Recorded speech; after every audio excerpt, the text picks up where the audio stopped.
Hello class 12 exercise 5.2 question number 7 तक आप देख रहे हैं कि आपका कंप्लीट हो चुका है। आज बात करते हैं क्वेश्चन नंबर 8 से सॉल्व करते हैं। डिफरेंशिएशन पढ़ रहे हैं।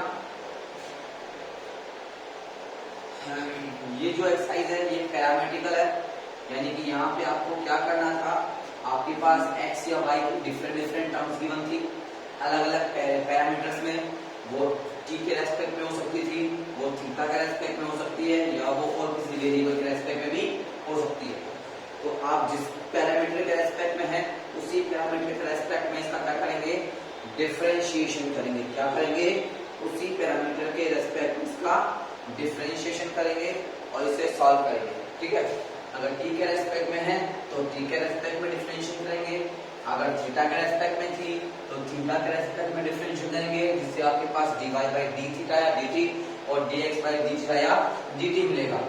उसके बाद में क्या करना, आपको दोनों इक्वेशंस का dy बाई dt का dy बाई dx में डिवाइड करना है, क्योंकि आपको dy बाई dx चाहिए। और जब डिवाइड करेंगे तो उसे आगे जहां तक हो सके रिड्यूस कीजिए और आपका फाइनल आंसर लेकर आइए। ठीक है, तो इस तरीके से एक्सरसाइज चल रही थी आपकी क्वेश्चन नंबर 7 तक आपने देखा, अभी सॉल्व कर चुके हैं आप। अब बात करते हैं क्वेश्चन नंबर 8 की। तो क्वेश्चन नंबर 8 आपके पास में x = a cos t log 10/2। Question 8 आपके पास में है x = a cos t plus log 10t/2 और y की वैल्यू क्या है आपके पास में,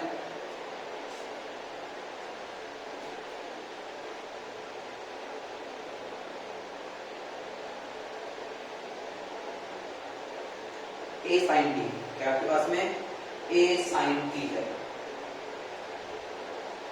y = आपके पास में है a sin t। Easy differential, तो t का रेस्पेक्ट करेंगे dx/dt, a is cos t का हो जाएगा minus a sin t, log का हो जाएगा 1/log 1/x। ठीक है, tan का क्या होता है sec²x और t का t/2 का 1 हो गया। ठीक है, हाँ अब इसको सॉल्व करना आपको। तो sin t/2 को अपन tan t/2 को अपन sin cos में चेंज करें। ठीक है, और इस sec² को cos में चेंज करें और आगे सॉल्व करते हैं। तो क्या बनेगा आपके पास में dx/dt = a, ये आपका माइनस का sin t हो गया, ये sin अपॉन cos को cos ऊपर चला जाएगा, cos t/2 upon sin t/2 बनेगा, sec² हो जाएगा 1/cos² t/2 और ये 1/2 यहाँ एक cos से एक cos कट गया। सो dx/dt बचेगा a माइनस का sin t प्लस 1/, ये ध्यान से देखेंगे 2 sin t/2 cos t/2 क्या बन जाएगा, sin t बन जाएगा। एलसीएम लेंगे, सो dx/dt क्या बनेगा, एलसीएम आएगा आपके पास में sin t, एलसीएम आ जाएगा, ये बाहर आपका a है, ये हो जाएगा sin² t प्लस 1। ठीक है, सो dx/dt को अभी और सॉल्व करेंगे तो इसको आप लिखते हैं 1 माइनस sin² t, प्लस को बाद में लिख दिया और माइनस को पहले लिख दिया, सॉरी प्लस को पहले लिख दिया, माइनस को आपने देखा 1 माइनस cos² क्या होता है आपके पास में, ये होता है cos² t upon sin t। ये हो गया a cos और अपॉन sin तो हो गया cot t हो गया, और एक बचा आपके पास में cos t। तो ये आ गया आपके पास में dy/dt की वैल्यू। क्या है आपके पास में dy/dt की value, a cot t cos t, a cot t और cos t आ गई। ठीक है, अब बात करते हैं अपन किसकी, dy की। सो dy/dt = a, इसका हो जाएगा cos t। क्या फाइंड करना है आपको, dy/dx फाइंड करना है, यानी dy/dt में आप डिवाइड करेंगे dx/dt का। dy की वैल्यू अपने पास में a cos t और इसकी वैल्यू आपके पास में a cot t और cos t। ठीक है, a से a कैंसिल, cos से cos कैंसिल, क्या बचा आपके पास में 1/cot t means tan t बचा। तो dy/dx की वैल्यू कितनी आ गई आपके पास में, tan t आ गई। तो इस तरीके से ये आपका क्वेश्चन सॉल्व हो गया। ठीक है, तो ये था आपका क्वेश्चन नंबर 8। तो आपने देखा, डिफरेंशिएट किया आपने और आपका सॉल्यूशन आपके पास में आ गया। आगे बात करते हैं क्वेश्चन नंबर 9 के बारे में। तो देखिए क्वेश्चन नंबर 9 में क्या करेंगे, क्या गिवन है आपको value.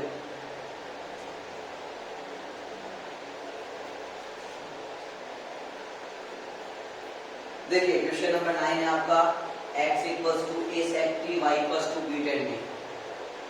x equals to a sec theta और y equals to b tan theta, ये आपका क्वेश्चन है।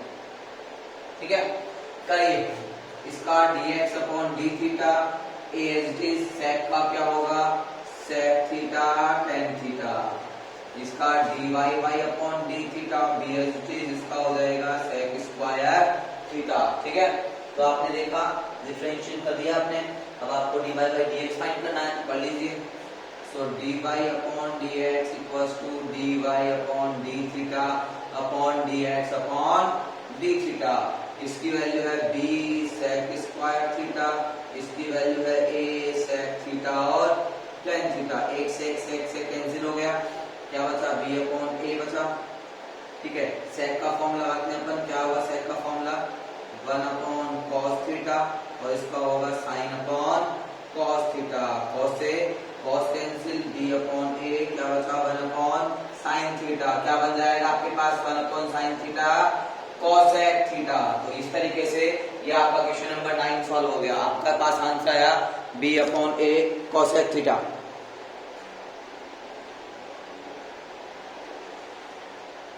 ठीक है, b upon a cosec theta आपके पास में आया। अब बात करते हैं क्वेश्चन नंबर 10 के बारे में। तो देखिए क्वेश्चन नंबर 10 को कैसे सॉल्व करेंगे आप।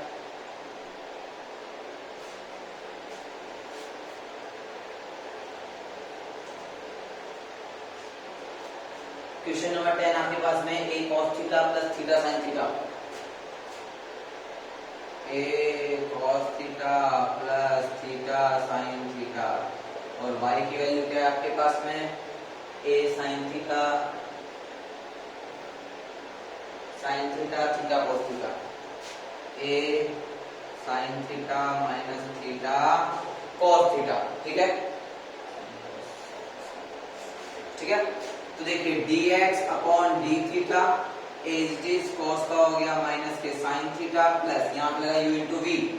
सो theta as it is sin का हो गया cos theta plus sin as it is और थीटा का हो गया 1। ठीक है, ये sin से sin कैंसिल हो गया। सो dx अपॉन d थीटा कितना आ गया आपके पास में, थीटा cos थीटा। ठीक है, अब y की बात करते हैं अपन, dy अपॉन d थीटा इसका हो जाएगा आपके पास में cos थीटा, थीटा का कांस्टेंट रखते हैं, इसका हो जाएगा प्लस के sin थीटा और theta as it is sorry cos as it is theta का हो गया 1। ये cos से cos कैंसिल हो गया। ठीक है, यानी क्या आ गया आपके पास में, dy अपॉन d थीटा की वैल्यू आ गई a थीटा sin थीटा। क्या करना है आपको, dy अपॉन dx फाइंड करना है। तो क्या होता है formula, dy upon d theta और यह होता है dx upon d theta. dy upon का वैल्यू क्या है, a थीटा और sin थीटा। इसकी वैल्यू देखो क्या आपके पास में, a थीटा cos थीटा, से कैंसिल, थीटा इसका कैंसिल, sin अपॉन cos क्या बन गया आपके पास में, tan थीटा बन गया।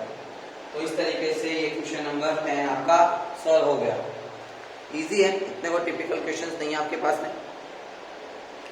टिपिकल क्वेश्चंस तो अब आएंगे, धीरे धीरे से आप आगे बढ़ेंगे, टिपिकल थोड़ी सी चेंज होती रहेगी। तो आगे बात करते हैं क्वेश्चन नंबर 10, ये क्वेश्चन नंबर 10 था आपका। अब बात करते हैं क्वेश्चन नंबर 11 के बारे में।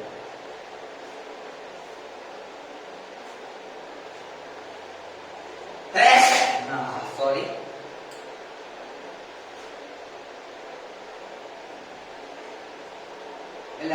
x equals to root a की power sine inverse t, y equals to क्या है, रूट a की पावर cos इनवर्स t। देखिए रूट भी है, a की पावर साइन इनवर्स t भी है।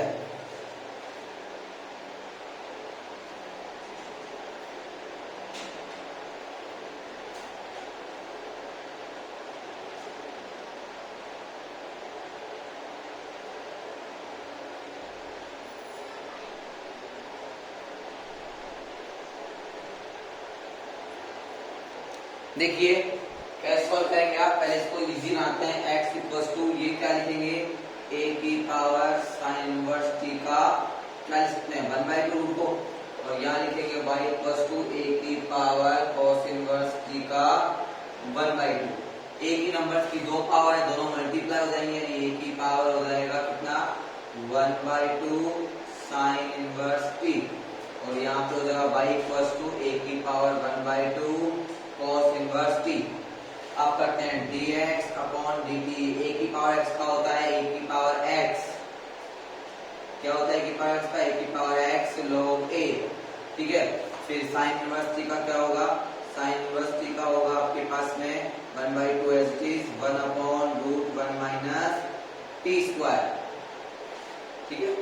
तो क्या आ गया आपके पास में dx अपॉन dt की वैल्यू, आपके पास आई a की power 1/2 sine inverse t log a upon 2 root 1 minus t square. ये किसकी वैल्यू आ गई, dx अपॉन dt की वैल्यू आ गई आपके पास में। अब dy अपॉन dt फाइंड करते हैं, a की पावर x का a की पावर x होगा, सो a की पावर 1/2 cos इनवर्स t, और क्या आ जाएगा log a 1/2 as it is, इसका होगा माइनस का रूट 1 माइनस t स्क्वायर। तो इसको सॉल्व करेंगे आप, तो dy upon dt equals to a की power 1/2 cos inverse t log a upon 2 root minus का 1 minus t square.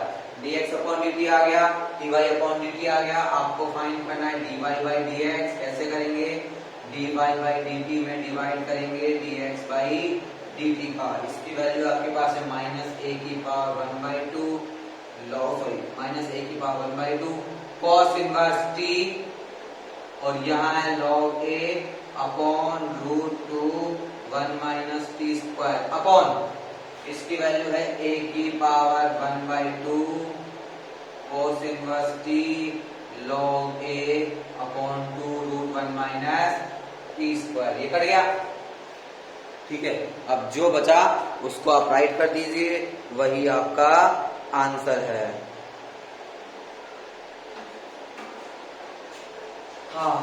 dy by dx equals to minus a की power 1/2 cos inverse t log a upon a की power 1/2 sine inverse t log a।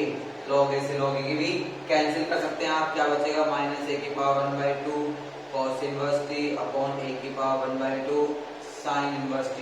ध्यान से देखिए, ये वापस आपका question बन गया, यानी कि ये बन गई y, यानी कि माइनस के y अपॉन x। तो dy बाई dx की वैल्यू कितनी आ गई आपके पास में, माइनस के y अपॉन x। ये भी आप कर सकते हैं, आप चाहो तो आपका सवाल क्वेश्चन ही बन गया ही, इसलिए आप इसे वापस y अपॉन x पे राइट कर सकते हैं। तो इस तरीके से आपका एक क्वेश्चन नंबर 11 था जो आपने सॉल्व किया, ठीक है।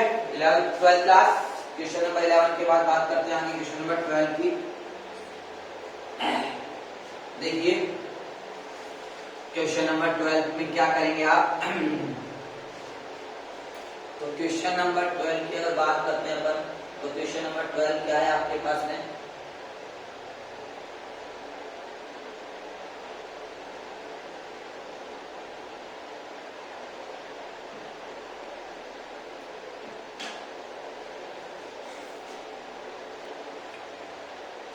सॉरी एक्सरसाइज 5.6 में 11 इक्वेशन थे जो आपकी कंप्लीट हो चुकी है, यानी कि एक्सरसाइज 5.6 आपकी क्या हो चुकी है, कंप्लीट हो चुकी है। अब बात करते हैं अपन इससे आगे की एक्सरसाइज 5.7 की। वहां आपको फाइंड करना है सेकंड ऑर्डर डेरिवेटिव, यानी कि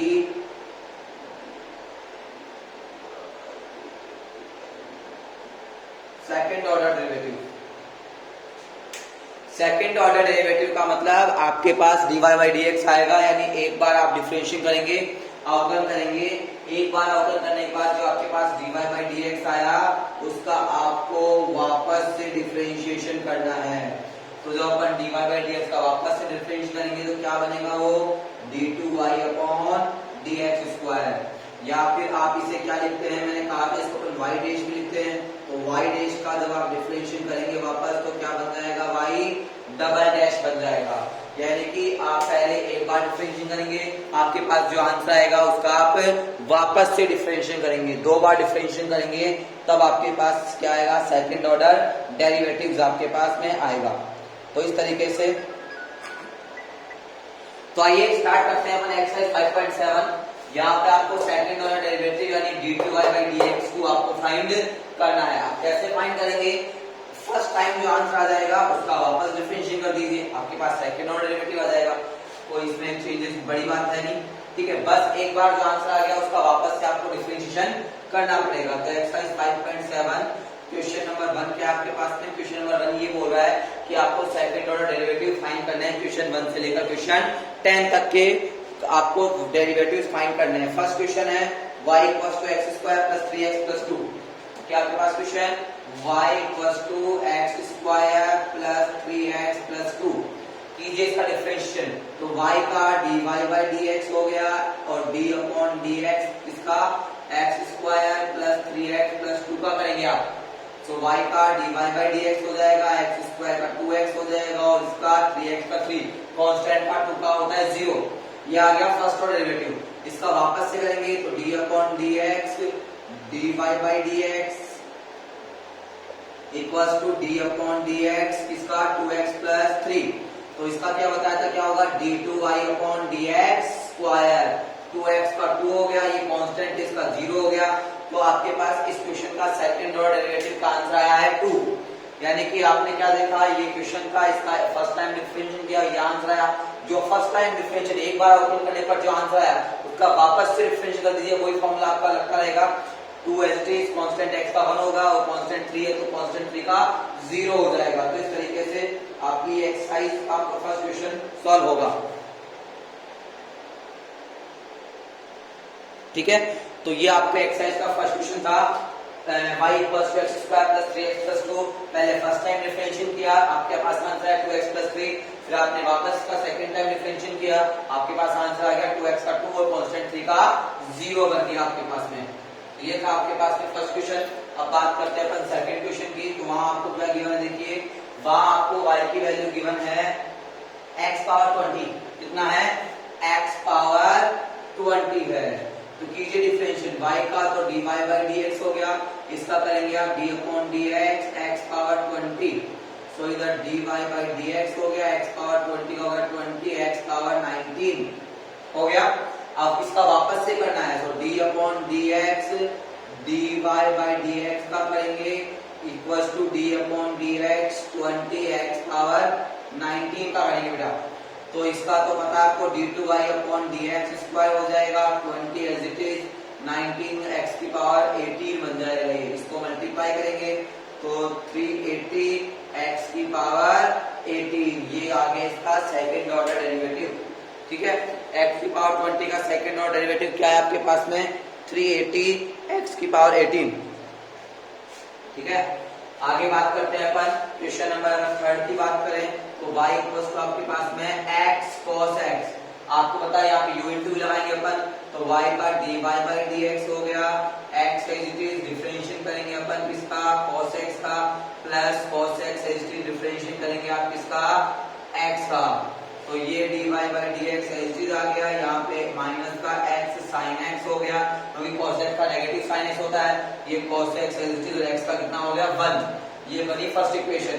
इसका वापस से करेंगे तो dy/dx dy/dx, यहाँ पे करेंगे इसका u * v, negative x constant d/dx, इसका करेंगे अपन sin x का डिफरेंशिएट किया, प्लस sin x कांस्टेंट अपन डिफरेंशिएट करेंगे x का u * v लगाया, और यहाँ पे डिफरेंशिएट किसका होगा, cos x का डिफरेंशिएशन होगा।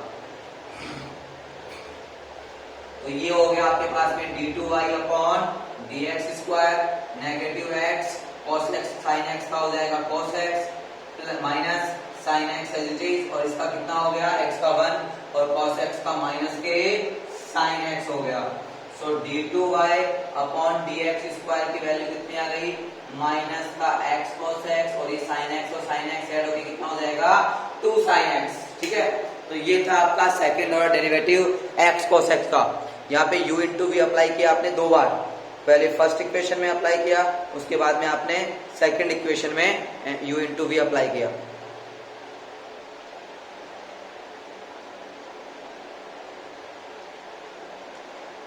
तो ये था आपका क्वेश्चन नंबर सेकंड और थर्ड। आगे बात करते हैं फोर्थ क्वेश्चन की। तो देखिए फोर्थ क्वेश्चन को कैसे करेंगे अपन।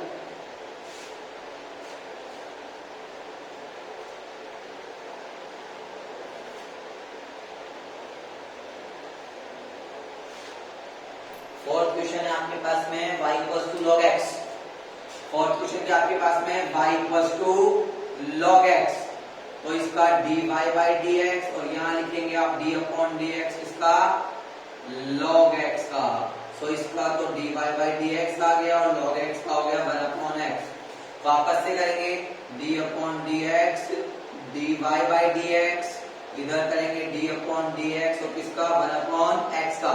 तो ये तो हो जाएगा d2y अपॉन dx स्क्वायर और इसका हो जाएगा माइनस के 1 upon x square. 1 upon x का क्या होता है माइनस के 1 अपॉन x स्क्वायर या माइनस के 2 अपॉन x स्क्वायर। ठीक है, तो आपने देखा इस तरीके से आपके क्वेश्चन सॉल्व हो रहे हैं, तो इनको आप सॉल्व करेंगे। तो ये थी आज की आपकी एक्सरसाइज 5.7 की बात की अपन ने क्वेश्चन नंबर 1 से। सबसे पहले देखो अपन ने क्या किया, एक्सरसाइज 5.6 फिनिश की। उसने आपको x की वैल्यू t या थीटा के टर्म्स में दी होती है, y की वैल्यू t या थीटा के टर्म्स में दी होती है। इसका डिफरेंशियल या तो t के रेस्पेक्ट में करते हैं या फिर थीटा के रेस्पेक्ट में। इसका भी t के रेस्पेक्ट में करेंगे या फिर थीटा के रेस्पेक्ट में करेंगे। फिर यहाँ से dy बाई जो भी निकलेगा dt या dθ उसका dx अपॉन dt में डिवाइड या dθ में डिवाइड करेंगे और आपके पास इसकी वैल्यू आ जाएगी dy बाई dx की वैल्यू आ जाएगी। ठीक है, यहाँ पे जो वैल्यू आती है उसको इजी टर्म में सॉल्व करते हैं, उससे आप सॉल्व करते रहिए। जितना उससे आप सिंपलीफाई कर सकते हो उतना सिंपलीफाई कीजिए और लास्ट में अगर आपको लगे कि अब ये सॉल्व नहीं हो सकता तो ये आपका क्या होता है आंसर होता है। 5.7 में अपन ने बात की सेकंड ऑर्डर डेरिवेटिव की। किसकी बात की अपन ने सेकंड ऑर्डर डेरिवेटिव की बात की। सेकंड ऑर्डर डेरिवेटिव कैसे निकालते हैं, पहले y फंक्शन गिवन होगा आपको, उसका फर्स्ट टाइम डिफरेंशिएट करेंगे तो आपके पास f' आ जाएगा। फिर आप उसका वापस से डिफरेंशिएट करेंगे, क्या करेंगे वापस से डिफरेंशिएट करेंगे तो आपके पास f" आ जाएगा। तो इस तरीके से आपको डिफरेंशियल सॉल्व करने हैं। तो यहाँ पे आपने सेकंड ऑर्डर डेरिवेटिव निकाला, क्या बन गया ये f" बन गया और यही आपका क्या बन जाएगा आंसर बन जाएगा। तो इस तरीके से ये 5.6 और 5.7 एक्सरसाइज मैंने आपको सॉल्व करवाई। नेक्स्ट क्लास में अपन इनकी आगे की क्वेश्चंस को सॉल्व करेंगे। आज की क्लास को अपन यहीं फिनिश करते हैं। Okay 12th class, I hope आपको सबको समझ में आ गया होगा। फिर भी अगर कोई डाउट है कोई इश्यू है तो आप डिस्कस कर सकते हैं। बहुत ही इंपॉर्टेंट एक्सरसाइज है डिफरेंशिएशन। डिफरेंशिएशन की ये एक्सरसाइज है आगे की 3 एक्सरसाइज से लिंक करती है। तो अगर ये डिफरेंशिएशन समझ में नहीं आए तो आगे की 3 एक्सरसाइज समझ में नहीं आएगी। डिफरेंशिएशन और इंटीग्रेशन ये दोनों चैप्टर मिला के आपके 30 या 40 मार्क्स का बनता है पूरा पेपर। डिफरेंशिएशन इंटीग्रेशन ये 2 टॉपिक है आपके, इन टॉपिक को मिला के 30 से 40 मार्क्स का बनता है। ठीक है, तो ये 2 टॉपिक अगर आप अच्छे से कर लेंगे तो इजीली आपको 40 मार्क्स आ सकते हैं। तो बस इन 2 टॉपिक्स पे डिस्कस करना है आपको, करना कुछ नहीं है। डिफरेंशिएशन का फॉर्मूला अप्लाई करना है, जो मेथड है वो अप्लाई करना है, u into v, u upon v, u multiply. ठीक है, जैसा भी क्वेश्चन बता रहा है उसके अकॉर्डिंग सॉल्व करके आप इसको फाइंड आउट कर सकते हैं। तो इस क्लास को अपन यहीं और करते हैं। अगली क्लास में अपन अगले टॉपिक के बारे में बात करेंगे। Good bye.